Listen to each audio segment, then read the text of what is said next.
Welcome to yet another edition of this.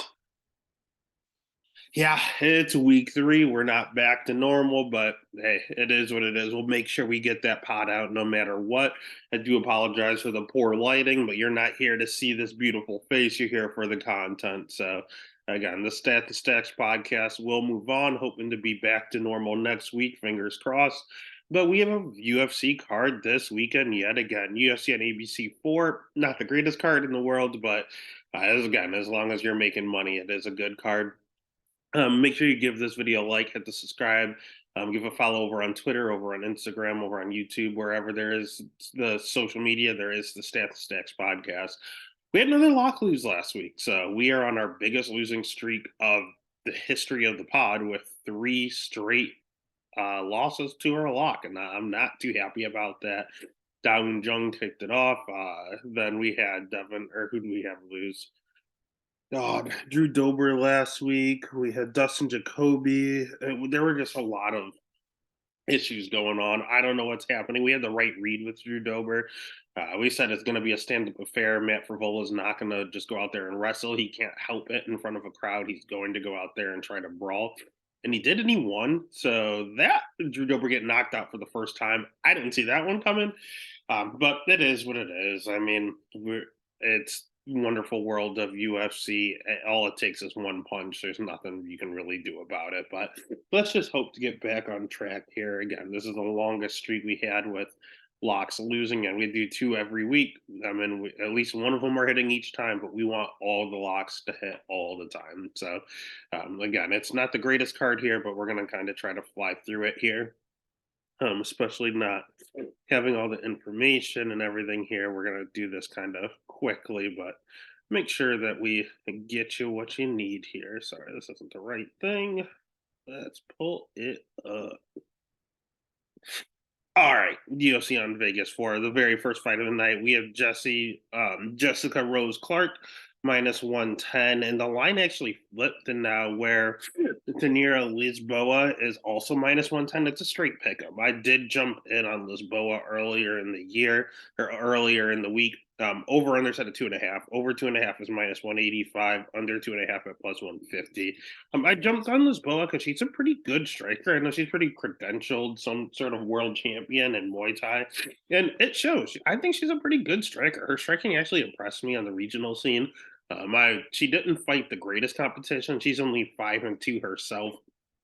Beating someone that's 1-4 isn't the greatest look. 0-1, 0-0. She lost to someone that's 2-1. Beat someone that's 0-0. 0-0, and then her first ever first ever MMA fight, she fought Norma Dumont, who's actually a pretty decent fighter. She did take an L there. She did beat the crap out of Norma Dumont for like 3 straight minutes before she got choked out, though. So she showed she has very, very good striking. Her jujitsu, not the greatest. He also fought Valentina in a Muay Thai fight, like way, way back, like 2010. So she's fought some decent girls early on in her career. At the end of the day, I mean, she's just one dimensional. She's had pretty good takedown defense against Norma Dumont. Norma's not the greatest wrestler, but she's not the worst. So being able to stuff most of those takedowns was nice. She has pretty decent takedown defense. She has really good striking. Her jujitsu is pretty much non-existent, even though her last fight ended by her getting a sub. That's kind of odd, but it's really kind of non-existent. She hasn't fought in a very, very long time here. It's been about a year, but it's striker versus I don't know what Jesse Rose Clark does. I don't know if she does well. She likes to wrestle as of late. She was predominantly a striker. I know that she was a power lifter to start, so she doesn't really have a background. She used to like to punch girls in the face. Now she likes to grapple. And she's not the greatest wrestler, to be quite frank with you. She is no jujitsu either. Most of her losses are by submission, and she has a particular problem with arm bars. Stolyarenko, arm bar. Stephanie Ager, arm bar. Who else arm barred her? It's always armbar that she loses by. So, very, very concerning. She's pretty durable. You can just tap her out. Her jujitsu is not very good. So at the end of the day, we have someone that basically forgot how to strike and only grapples, going against someone with pretty decent takedown defense and very, very good striking. Again, I don't think this Lisboa girl is good at all, but I think Jessica Rose Clark, she's 35 years old. We know what we're getting. She's not getting any better. She's not getting any younger, and she's probably not going to get a win here. So the pick is going to be Lisboa. The bet's going to be Lisboa. I liked it a lot more at plus money. Now that it's a pick 'em, if Lisboa becomes the favorite, I think it's just a sheer stay away. All right, next fight of the night, we have Gabe Green minus 135 going up against Brian Battle plus 115. Over 2.5 minus 175, under 2.5 plus 140. And for the second straight fight, we're going dog, baby. I do like Brian Battle in this matchup. Main reason is because Gabe Green has one of these Usman chins where he's not getting knocked out, but he's getting rocked in all of his fights.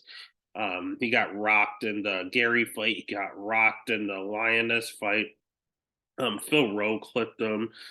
Daniel Rodriguez clipped him. And then on the regional scene, he did get knocked out twice.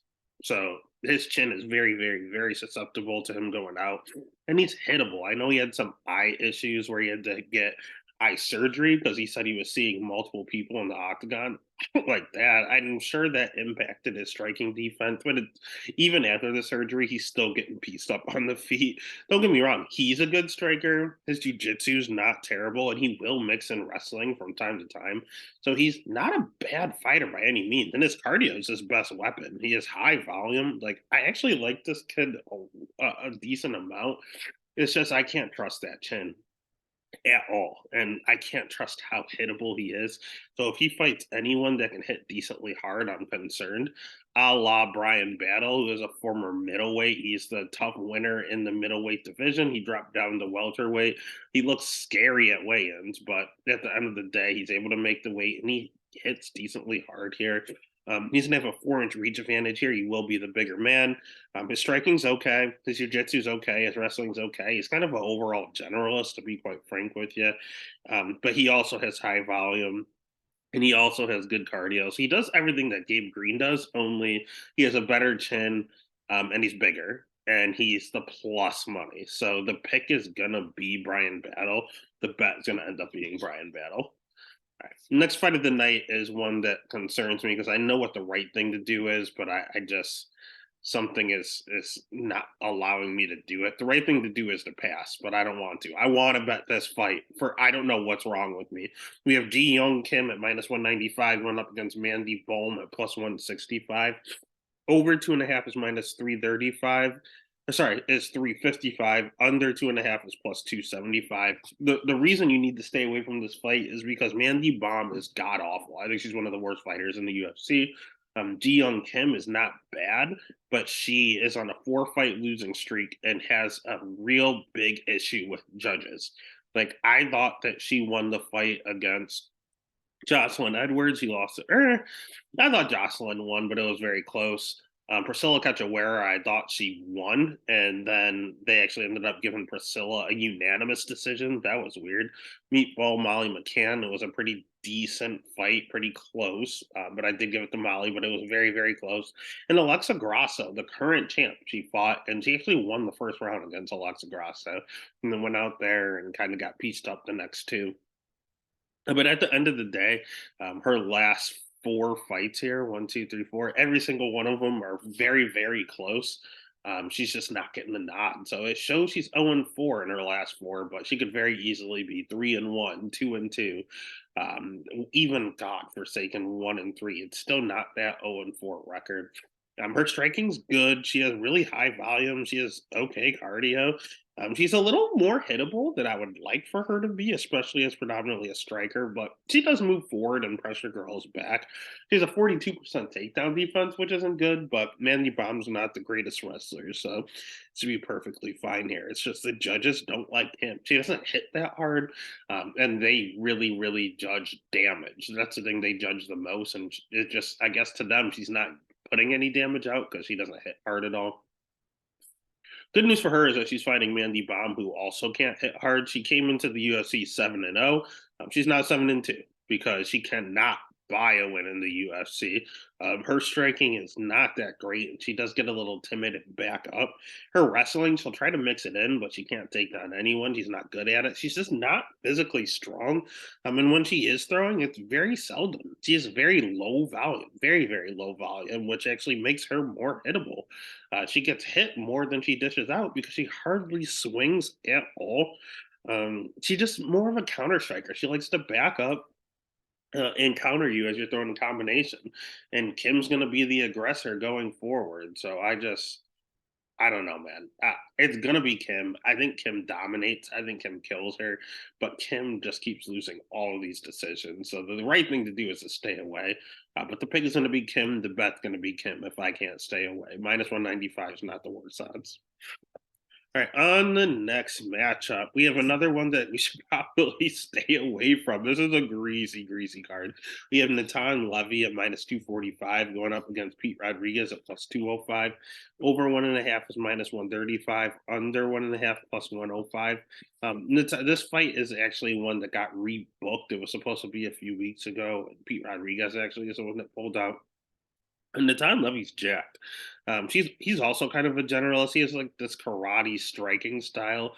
His jiu-jitsu is fine. It's rounding out. His wrestling is fine. It's rounding out. His cardio's ass. With him being so jacked, he's got to give something up. He gives up his cardio. He does not have good cardio. The outside of him slowing down again, he's just kind of decent everywhere. On the flip side, Pete Rodriguez is just an enigma. He's the unknown. We have no idea what's going on with Pete Rodriguez. We know that he is kind of small for welterweight. He decided he's going to drop down to lightweight, and he had some issues cutting down, which is why the first fight got canceled. So do keep an eye at weigh-ins. Who knows if he even makes weight? On the flip side, he's a pretty good striker. He hits very hard. It's just his schedule's very, very concerning. I mean, he's fought people. Mike Jackson is the worst fighter that ever graced the octagon. But before that, he got sacrificed to Jack Della. So is he good? Is he bad? He looked good in his last fight because he fought the worst guy. And he looked terrible his first fight because he fought one of the best guys. So it's got to be somewhere in the middle.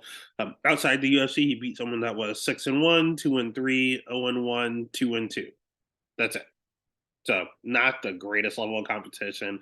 I do love that he's at the MMA lab training with Sean O'Malley and Kyler Phillips and the kid.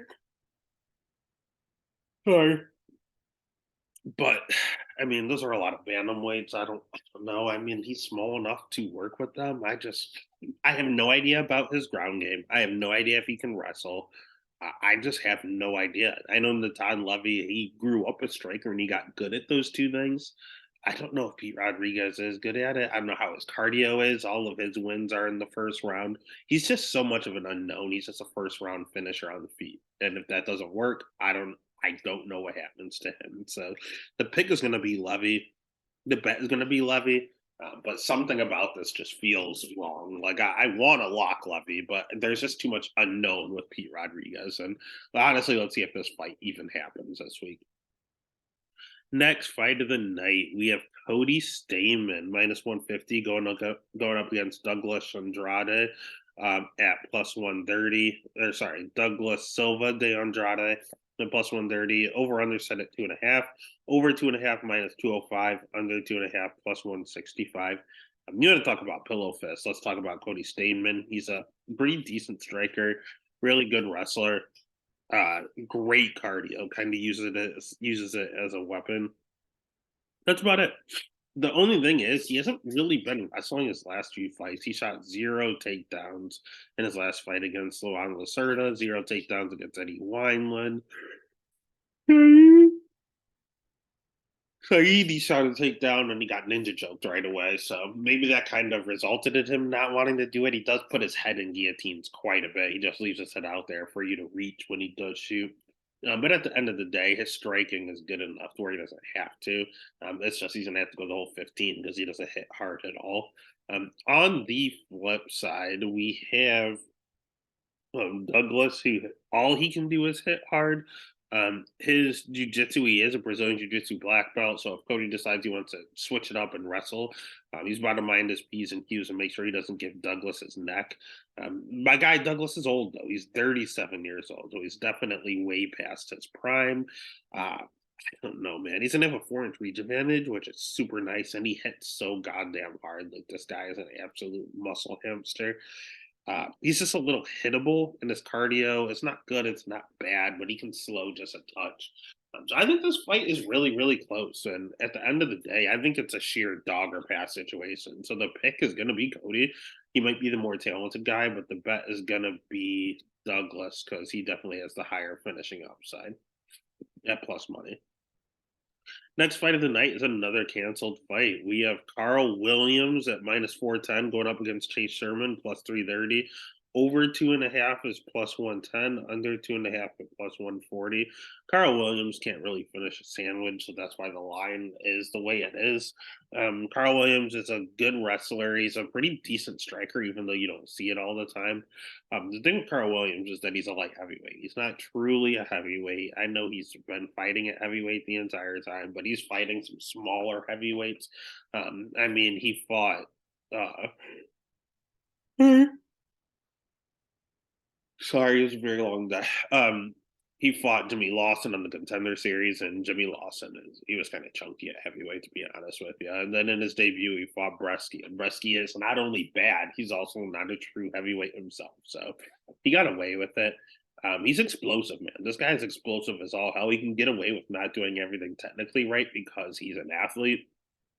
He does slow down a little bit. We definitely in the Bresky fight, we saw him slow down tremendously. We saw it in the Contender Series too, though. So he does slow down a touch. You have to keep an eye out for that. But again, you don't really see it striking as much as you did in the regional scene, and it wasn't bad. And he's really methodical and looked good. But since he's been in the UFC, it's been wrestle, wrestle, wrestle, and honestly, it's worked. On the flip side, we have Chase Sherman, which is someone that the wrestle, wrestle, wrestle can work against. Chase Sherman is not a great wrestler whatsoever, rocking a 66% takedown defense.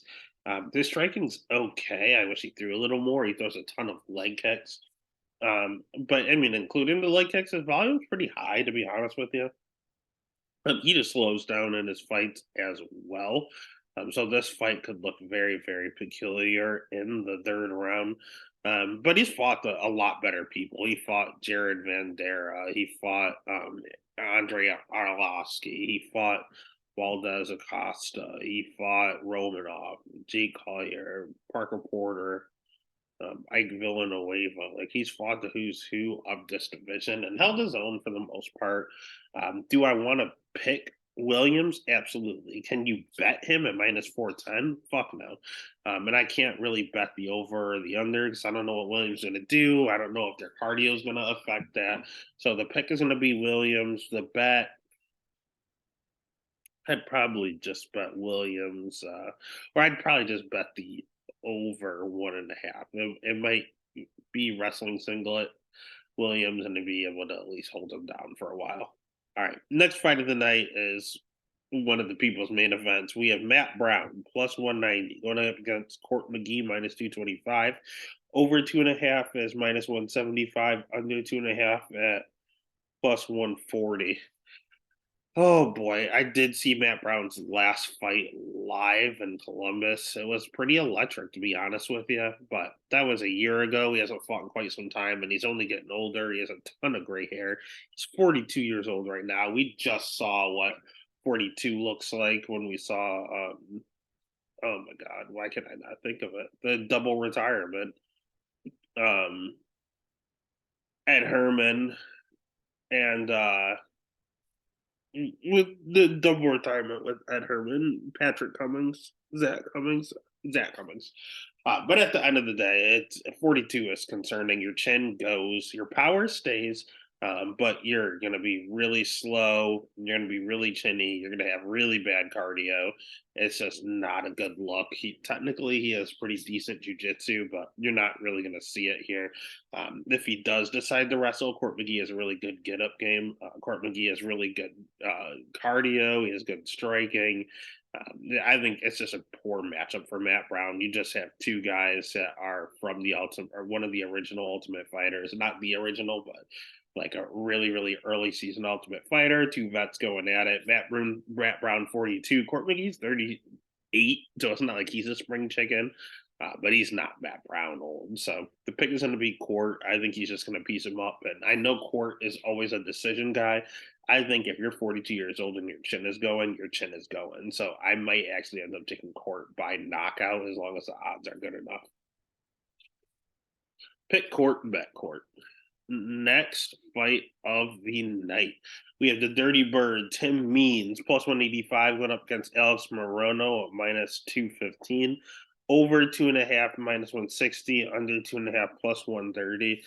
I'll be honest with you. I'm a little biased. I can't stand Alex Morono. Like, I think I don't know, something about him I just don't like. But even though I can't stand him, I am going to have to lock him. I think he does absolutely destroy Tim Means. Tim's also a victim of age. How old is Tim? Let me take a quick look and see how old Tim is. Tim is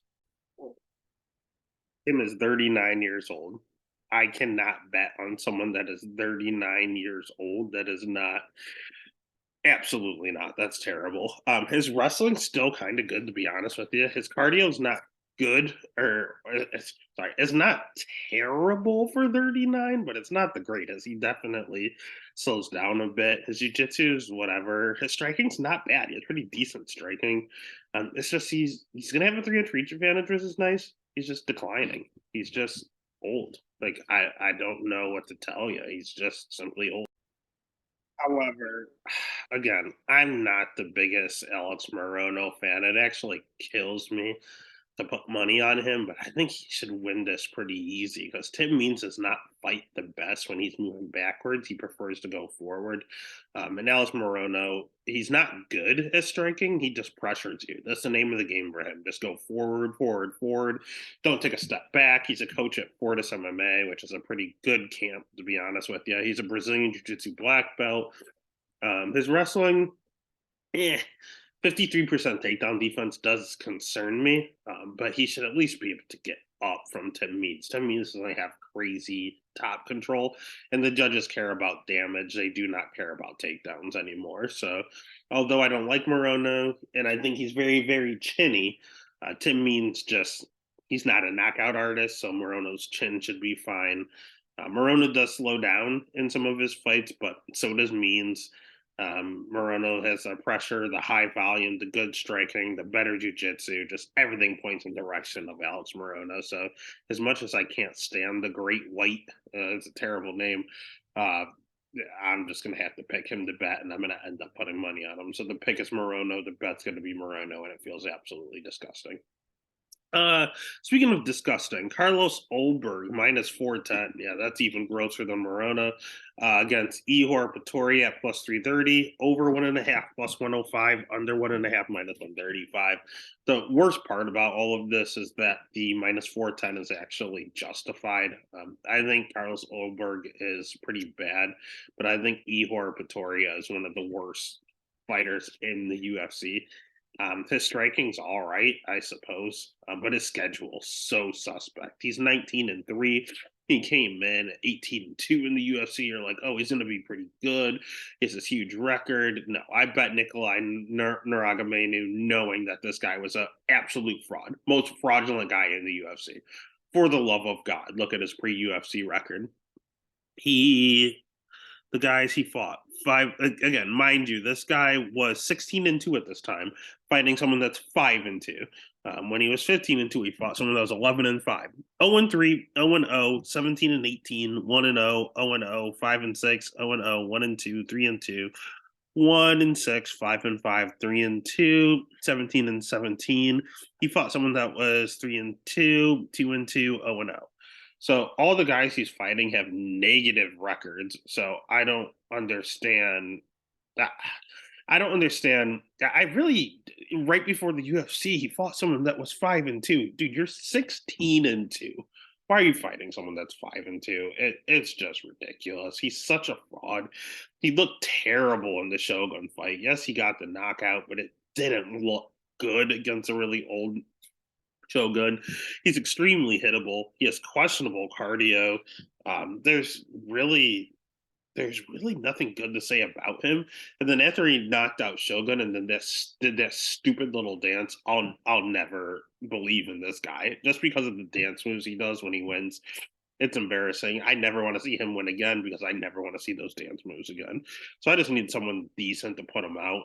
Carlos Ulberg is not decent, but he'll get the job done. Because styles make fights, and Carlos Ulberg is a striker. Ihor, striker. Carlos, better striker. Carlos is a city kickboxing prodigy. He's gonna be over there training with Volkanovski and with Izzy Adesanya every day. Striking's phenomenal. Everyone in that camp has good striking, and he is no different. His wrestling and his jiu-jitsu we haven't seen yet, and I know he's pretty new to the game. Good news is Ihor can't wrestle.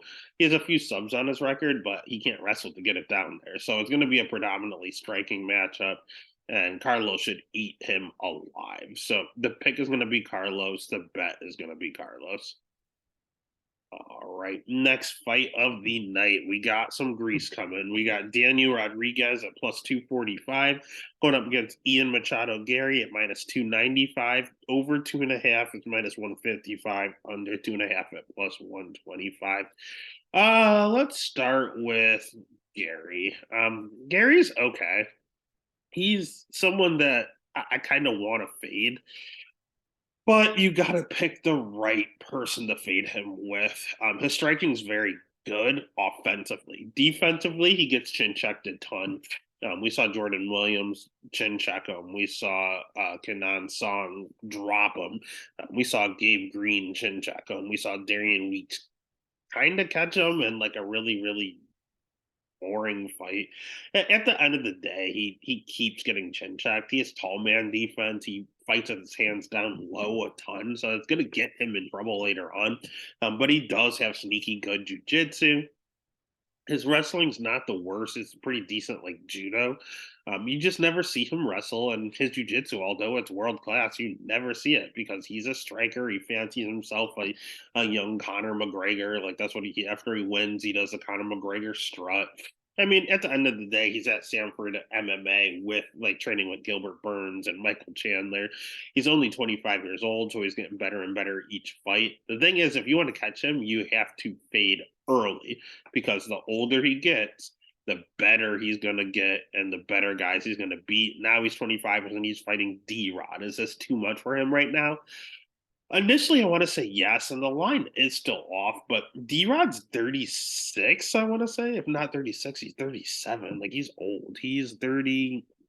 He's still 36, but he's starting to show signs of declining. I think D-Rod 3 years ago would eat Ian Gary alive, but D-Rod right now, I don't know, man. He didn't look great in the Leech fight, and he looked god awful when he was forced to wrestle with Neil Magny. He has good striking. He has good jujitsu as well.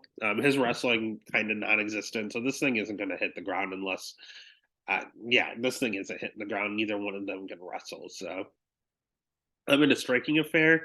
As much as I love D-Rod, Gary's a little more technical, and that's the route I'm going to have to go. I want to fade Gary. This just isn't the guy. Style makes fight. So the pick is going to be Gary. The bet is going to be Gary. Right. And then we're on to the co-main event of the evening. We have Lionheart Anthony Smith going up against Johnny Walker. Straight pick 'em. Over 1.5 is plus 115. Under 1.5 at minus 145. Let's start with Lionheart because he annoys me. I don't really like Lionheart, to be honest with you. His jiu-jitsu is okay. It's a little underrated. His striking's okay. It's not that great. His wrestling's god awful. My thing with him is that he seems to struggle with like really lanky guys.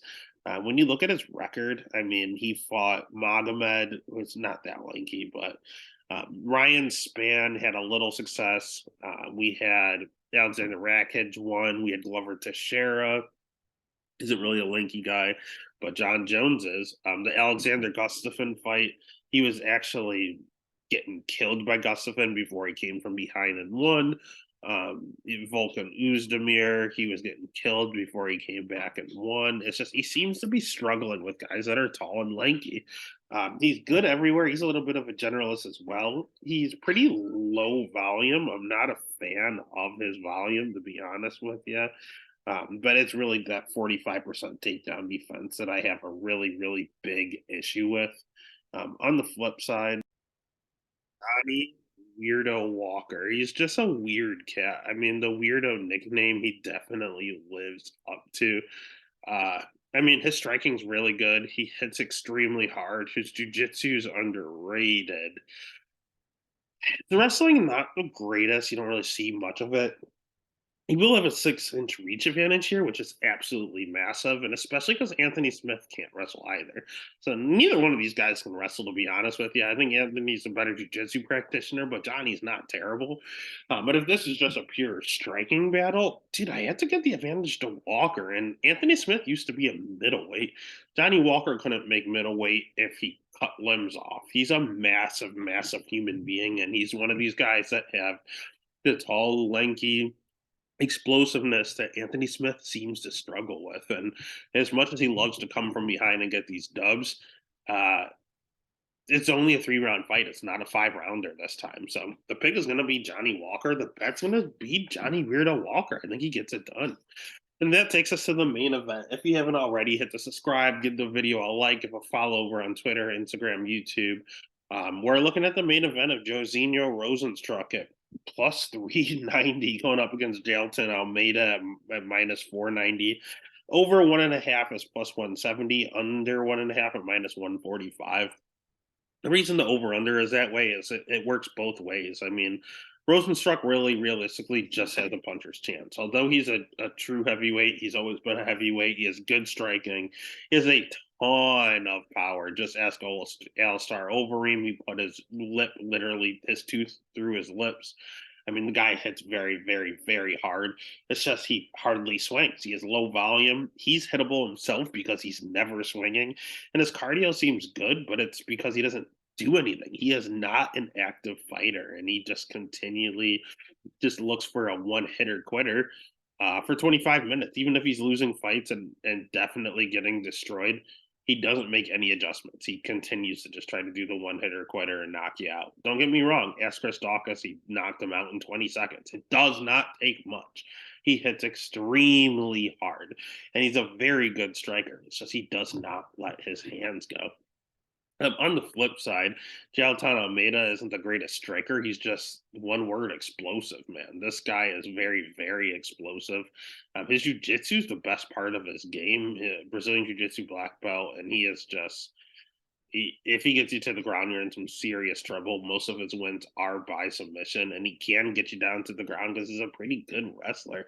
He's just an athlete, and he was predominantly at light heavyweight until recently. He decided to take a short notice fight at heavyweight, realized that none of these heavyweights can wrestle. He should be able to go down there and just dominate without cutting any weight.